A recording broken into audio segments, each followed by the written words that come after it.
Did I put concealer on so I looked less dead inside? Of course I did.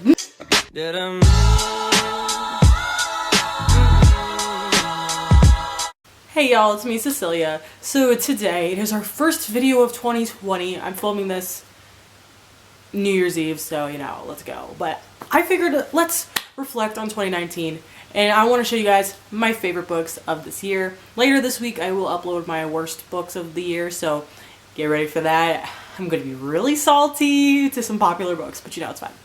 But I wanted to show you guys kind of like what my faves of the year were, but kind of in a different way. I wanted to do a fave per genre because I read a lot of genres. 12 to 13 genres generally, so I'm going to talk about my favorite book in each genre, and then at the end I'll talk about my favorite book of the year, which might not be surprising if you know me. But I'm really excited about this video, and yeah, that's pretty much it. And if you're watching this, this should be up on the 1st of January. Oh, no, no, no, no.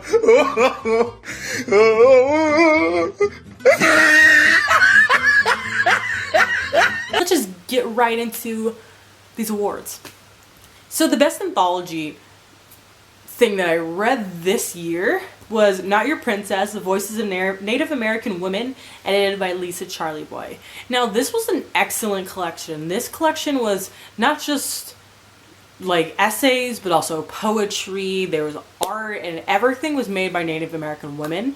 And the topics are talking mostly about problems that Native American women face. So it talks about a lot of just like feminist issues, but it also talks a lot about how it is to be Native American and how different like each person is in their different tribes. And it was very interesting to read about. I really enjoyed this, and I think that this is just a perfect read to read, especially if you are wanting to kind of expand your, I don't know what this is. Pretty much if you just want to like expand your knowledge on different peoples and cultures, this I think is like a good, easy way to do that and to get into it. The best contemporary. This one might seem like a shock because when I first rated it, I first originally rated 4 stars, but the more I thought about it, the more I began to love it. And that is The Love and Lies of Rukhsana Ali by Samina Khan. This book was so chef's kiss. I feel like all these books were chef's kiss. Like, yeah, it was so freaking good. Basically, we follow our main character, Rukhsana, and she is gay. She's lesbian. And she has a girlfriend in the beginning of the book, and she's from a Bengali, very strict family. So she keeps her relationship with her girlfriend secret until one day her mom finds them kissing and goes apeshit crazy and pretty much sends Rukhsana to Bangladesh. A lot of fucked up things happen. Basically goes and tries to arrange Rukhsana into a marriage, and it's just so heartbreaking. I'm gonna say trigger warnings for parental abuse, child abuse, any like harm against like any trauma or I guess homophobia, and it was a hard read, but it was a fantastic read. The writing just kind of flown into it. It wasn't overly flowery, which I really enjoy. It was more straightforward, but I think that this story just needed that. I really fell in love with our main character, Rukhsana. I was just like sitting there hoping my baby is okay, and just like wanted her to be her gay self. But this was such a great novel. I really recommend this to pretty much anybody. This was such an amazing read. I highly recommend it. Hello. All right, bye. Hi. My mom was checking on me because we're about to go to bingo, so I gotta finish filming this video. Now, next to our best fantasy, I finally have a book to hold up. I don't know if y'all are gonna be surprised by this, but this was a Page Fillers Book Club pick. Okay. Is We Hunt the Flame by Hafsa Faizal. This book gave me so many feelings. I think how people feel towards Throne of Glass is how I feel towards this book. I know it's not perfect, but like, bitch, I love it anyways. So this is a dual perspective novel. We follow Zafira, and basically in her town, she goes into the woods, she hunts and stuff, but she is under disguise as being a man because she knows that if people find out she was a woman, it would be a whole hullabaloo, you know? So she is trying to do that, but there's also this curse in the land that is basically making everything winter. From what? Am I correct? I think so. I don't know. She keeps going to this cursed forest where people can go mad and insane and die in the forest. And we follow our other character, Nazir. Daddy Nazir. He is a prince, or he's the prince, and he's also an assassin, I believe. I can't remember his freaking name, or like what they call him. They call him the Prince of Death. He's an assassin, and he's basically tasked with killing Zafira. And they both go to this island in order to, well, Zafira goes to the island to break the curse, and Nazir goes to kill her, and these characters gave me feelings. I loved Zafira, I loved Nazir, I loved Altair, I loved fucking everybody. It was just, oh, the plot, the characters. I'm so excited for the second book. I'm probably gonna do a reread close to when the second book is gonna be released, so I can be, so I know what's going on. But yes, I'm really excited about this, and yeah. Alrighty. Next category is Best Graphic Novel, which, you know, I read a lot of graphic novels and manga. Manga is a different category, just to let you know. But my favorite graphic novel, I read this pretty recently at the end of November, or was this the beginning of December? I don't remember. Okay. But this is Teen Titans Raven by Cami Garcia. Ooh. This, if you love... Who is calling me? Yes, I keep getting interrupted by my mother. Hi, yeah. What? Next book. I was talking about Teen Titans. So Teen Titans is such an amazing, first of all, the show is amazing. And this is more kind of like a loose retelling, like loose origin story. This is the first in the series. And we follow Raven. Her mother has died in a car accident, and Raven has lost her memory. That's how this starts. And Raven is now living with her aunt and her cousin, and she's just trying to figure out like what happened in her childhood. She's just trying to remember everything. And as things kind of keep losing through, she realizes that she has powers, and it's just so interesting and great. I really liked the subtle use of voodoo in this book, which you would not expect, but like her aunt, because Raven was adopted, and Raven's aunt practices voodoo. They live in New Orleans, and it's just so, I loved it so much. I loved it so much. The second one in the series is going to be Beast Boy, and I'm excited. I'm so excited. Next is historical fiction. Now, I only read one historical fiction that wasn't something else. Like, I read some historical romances, but I counted those under the romance genre because they're mostly romance. So I only have one book for this. And it's a very polarizing read, but I don't give a shit. It's Daisy Jones and the Six by Taylor Jenkins Reid. I freaking love this book. This book follows, of course, Daisy Jones, and she is a little dumbass, but she is basically one of those like, oh my gosh, I'm rich, and my parents are like rich, and like, oh my gosh, and I'm like so talented, and I do drugs, and she's one of those, okay? She's not a huge nuanced character, but that doesn't mean that I didn't enjoy reading from her. And we follow also the band, the Six, and basically how both of them are formed, they come together, and they eventually break apart. I really enjoyed this book. People's complaints about this book is that, first of all, Daisy is an unlikable character. And she is. I don't like her as a person, but you don't have to have a likable main character to enjoy a book.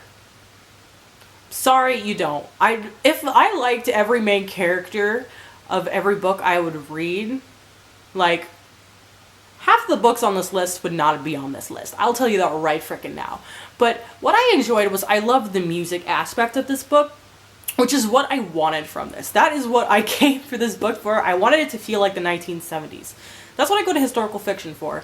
I wanted to feel like I'm in that time period, and this gave me those feelings. I really enjoyed, first, like, whenever they were having music writing sessions, whenever they would describe the music, I was like, oh, like, I loved it so much. And it was just, I love the relations between everybody. Not, like, just not romantic, but just, everybody's just kind of, like, how everyone was treated and talked about each other. It was just, I felt like they were all realistic characters, and it was just so... I love it. I love it. I love it. You hate it. I don't give a shit because I love it. Alrighty. We're going to best horror. I did read a couple horror this year, so I figured I would shout out my favorites. And my favorite was Rosemary's Baby by Ear 11. When I first originally read this, I gave it 3 stars, but the more I think about it, I was like, you're stupid. Like, why did you give it 3 stars? Because this is such an amazing novel. If you don't know, I'm not going to spoil about Rosemary's Baby or what it's about, but of course we have Rosemary, and she is basically just a stay-at-home housewife. Her husband, Guy, is a actor, or he's like an amateur actor, just aspiring to kind of be better. And they move into this really ritzy apartment building that is very exclusive, expensive, basically like a lot of like famous people like live there. And Rosemary just wants to have a baby, wants to have a family, and that's just her wish. And they meet these neighbors who seem like very nice at first, or like older, it's like an older couple, but then just weird things start to happen. And what I really enjoyed about this book is that you follow Rosemary throughout it, and you can follow, you know, of course Rosemary gets pregnant, you know, it's called Rosemary's Baby, and you follow how she is feeling, how, like, I'm gonna say, I guess, trigger warning for rape and sexual assault, and really any woes in terms of pregnancy, because Rosemary feels them all. You could really feel inside of her, there's a lot of points where she feels like her baby is dead, and she is just scared and freaking out about it. And I guess a lot of light body horror in that kind of way, where it's more descriptive and more like fear-based, but not like a lot is like physically happening. And as you're watching Rosemary kind of put the pieces together on why everything just feels so weird, it's so interesting. And then once like you start like realizing it, I'm like, bitch, like it is so. And then if you watch the movie is also very good as well. I recently watched it on, it's on Netflix, by the way. Subtle plug. It was so good. I think it adapted the book so well, and the actor's portrayal was so amazing.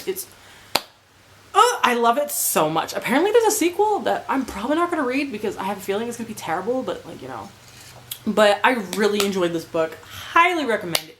Highly recommend it. It's fantastic. Next we're going on to best manga.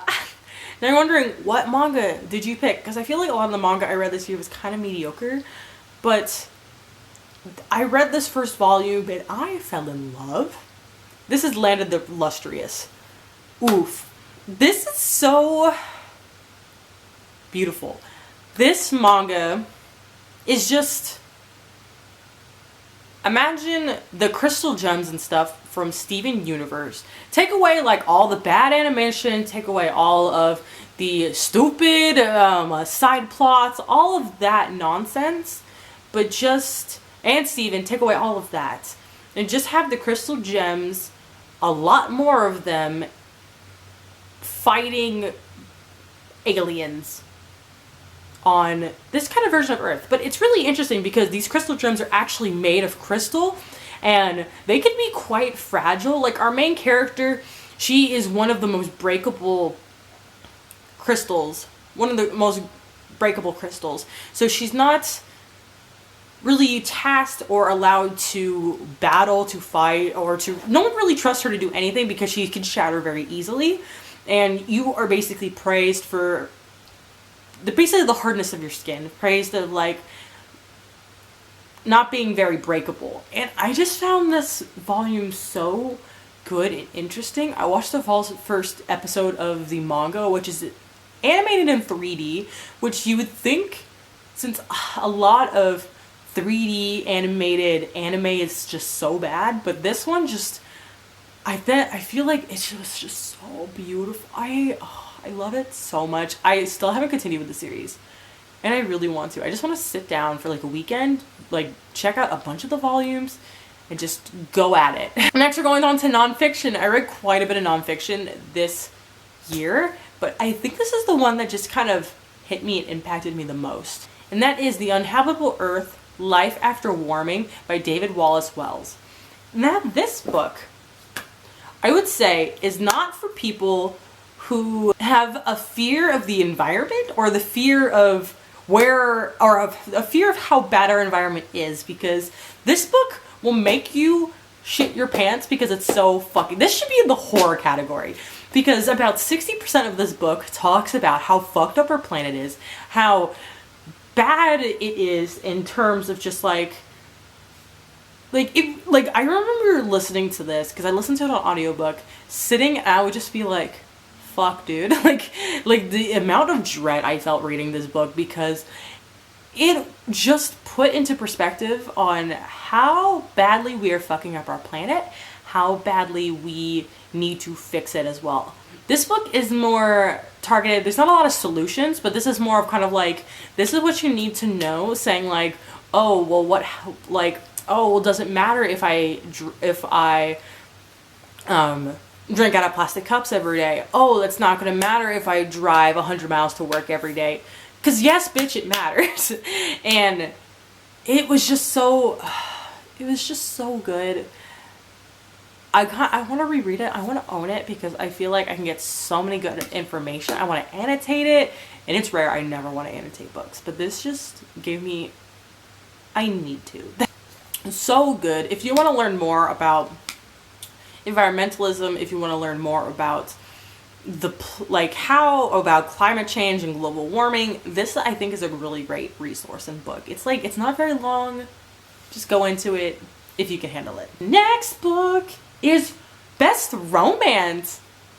I did read quite a bit of romance. I know. Who am I? I think my best romance would have to be Well Met by Jen DeLuca. This book just gave me all of the feelings. So we follow our main character, Emily, and she moves into the small town to help out with her sister. Her sister recently got into a bad car accident, and she's still just recovering from it, and she is now just kind of like have a fear of driving, because if I was in a bad car accident where I was basically like injured very badly, yeah, I would be scared too.